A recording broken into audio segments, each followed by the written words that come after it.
Hey guys, welcome to this video. In this video, we want to find the value of this expression.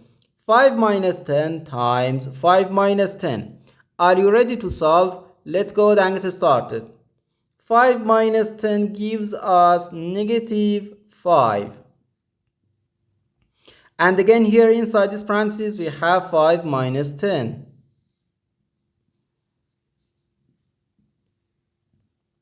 So negative 5 times negative 5 equals positive 25.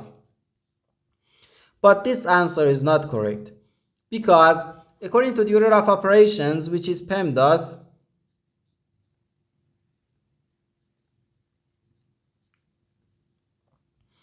P stands for parentheses, E stands for exponents, M and D stands for multiplication and division, and A and S stands for addition and subtraction.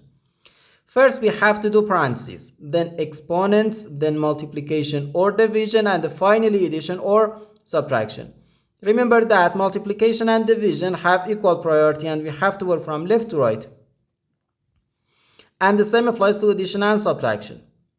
In this expression, we have one subtraction, one multiplication, and the one parentheses. Inside this parentheses, we have one subtraction. Here we have a multiplication because in mathematics, when a number is placed next to parentheses, it means multiplication, and we usually don't write the multiplication sign for brevity. Okay, so according to the PEMDAS, first we have to do this parentheses, then this multiplication, and finally this subtraction. If we do this subtraction before this multiplication or this parentheses, it is wrong.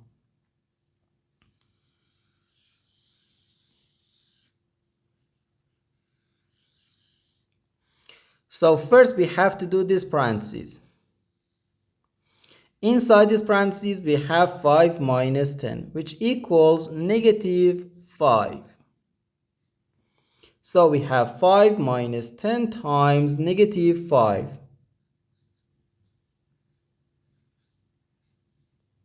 Now, in this expression, we have one subtraction and one multiplication. According to the PEMDAS, multiplication has higher priority than subtraction because multiplication comes before subtraction. So here, first we have to do this multiplication. 10 times negative 5 equals negative 50. So we have 5 minus negative 50. Now, negative times negative gives us positive. So we have 5 plus 50. 5 plus 50 equals 55. And this is our final answer to this problem. The correct answer is 55.